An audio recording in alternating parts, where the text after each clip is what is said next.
Alopecia एरिटा क्या है, बालों का झड़ना क्या है, इसके कारण, इसके लक्षण और इसके इलाज के बारे में आज हम अध्ययन करेंगे। बालों का झड़ना आम बात है। रोजाना अधिकतर लोग कंघी करते समय, नहाने के दौरान और तेल लगाते समय गिरते बालों का सामना करते हैं।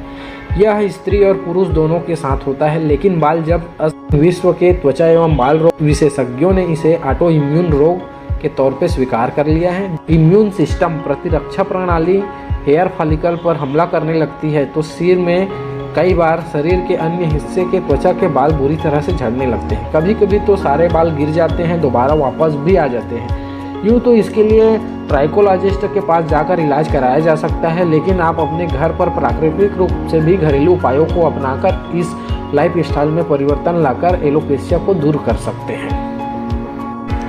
एलोपेशिया एरिटा क्या है? बाल झड़ने की समस्या को चिकित्सीय भाषा में एलोपेशिया एरिटा कहा जाता है। यह एक ऐसी समस्या है जो महिला और पुरुष दोनों को अपना शिकार बना सकती है। इसके तहत सिर के बाल बुरी तरह से गिरने लगते हैं और व्यक्ति गंजेपन का शिकार हो जाता है। पुरुषों में अक्सर बाल किनारे और सामने की ओर से गिरते हैं। महिलाओं के बाल सिर के बचाव वाले भाग से झड़ने लगते हैं। महिलाएं तो पूरी तरह से गंजी नहीं होती हैं, लेकिन पुरुष पूरी तरह से गंजे हो जाते हैं।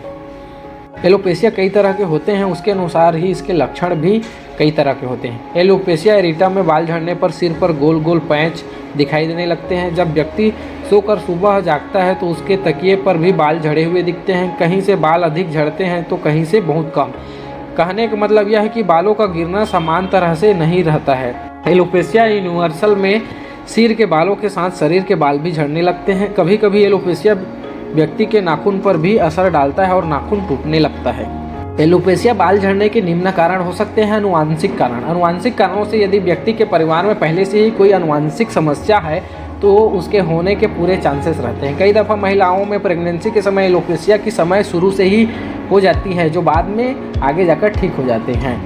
थायराइड होने पर भी बालों की झड़ने की समस्या बनी रहती है। कैंसर, अर्थराइटिस, हृदय रोग, गाउट, डायबिटीज़ और हाई ब्लड प्रेशर के दवाइयों के साइड इफेक्ट के तौर पर भी एलोपेशिया होने के लक्षण दिख सकते हैं। कभी कभार हेयर प्रोडक्ट के इस्तेमाल और उम्र बढ़ने के साथ साथ भी बालों की झड़ने की समस्या बढ़ते रहती है। किसी ट्रामा, तनाव, चिंता के बाल तेज़ी से झड़ने शुरू हो जाते हैं, जो कभी कभार ऑटो इम्यून सिस्टम कंडीशन के कारण भी बालों का गिरना भी शुरू हो जाता है। इसके लिए ब्लड टेस्ट कराया जाता है, जिससे शरीर में ऑटो इम्यून डिजीज का पता भी लगाया जा सकता है। एलोपेशिया का अब तक कोई ठोस इलाज नहीं पाया गया है, क्योंकि बाल अपनी गति से बढ़ते हैं। बस हम उसे उनकी मदद कर सकते हैं। यदि आप ट्राइकोलॉजिस्ट के पास एलोपेशिया के इलाज के लिए जाएंगे तो वह आपको कई तरह की सलाह दे सकते हैं। एलोपेशिया होने पर उसके घरेलू उपाय निम्न करनी चाहिए। पुरानी प्रैक्टिस के अनुसार एलोपेशिया के कुछ घरेलू उपचार बेहद काम आते हैं। आप नियमित तौर पर इनके प्रयोग से आप अपने एलोपेशिया से छुटकारा पा सकते हैं। पहला, प्याज। प्याज बालों के लिए बहुत ही फायदेमंद होते हैं। इसमें जिंक पाया जाता है, जो स्कैल्प को प्राकृतिक तेल के उत्पादन में मदद करता है, रूसी को दूर करता है और इसमें निहित आयरन से ऑक्सीजन की कमी दूर होती है। यही वजह है कि बालों का प्याज का रस लगाने की सलाह दी जाती है। शहद। शहद में कई विटामिन और मिनरल होते हैं, जिनकी वजह से शहद बेहतरीन एंटी माइक्रोबियल, एंटी फंगल और एंटीऑक्सीडेंट माना जाता है। यह रूसी के बालों को बचाता है और बालों को गिरने से कम करता है। नारियल का तेल। नारियल का तेल बालों के लिए लाभदायक होता है। इसमें व्याप्त लारिक एसिड बालों के बढ़ने की अहम भूमिका निभाता है। बालों में इससे कई मालिश ब्लड सर्कुलेशन भी वृद्धि करती है, जिससे बालों की जड़ें मजबूत होती हैं। एलोवेरा, मेथी आदि का उपयोग आप कर सकते हैं। अपने खान पान को सही करें और जंक और तला भुना भोजन कम करें। बालों को धोने के लिए केमिकल युक्त शैम्पू का इस्तेमाल न करें, बल्कि कोई भी केमिकल युक्त प्रोडक्ट का इस्तेमाल बालों पर न करें।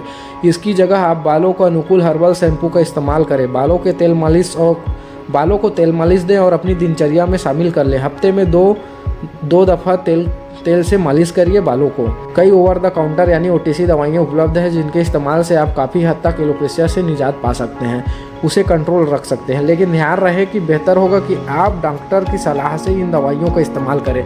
कभी कभी खास जगह पर दवा लगाने के लिए कहा जाता है। कुछ दवाइयों को सभी लगा सकते हैं, पुरुष, महिला और बच्चे। कुछ दवाएं इम्यून सिस्टम को सही करने का काम करते हैं। यहाँ लोशन और इंजेक्शन दोनों तरह से उपलब्ध है। Damage repair protein shampoo, anti hair loss cream, anti dandruff hair cream, anti dandruff hair oil, bhringraj oil को आप ओवर द काउंटर खरीद सकते हैं। एंथ्रालिन। एंथ्रालाइन को बालों को धोने से ठीक पहले स्कैल्प पर लगाने के लिए कहा जाता है। डिफेंसिव प्रोन का इस्तेमाल कभी कभी गंजेपन के इलाज के लिए किया जाता है। मिनोक्सिडिल को सिर के अलावा दाढ़ी बाहों पर भी लगाया जाता है।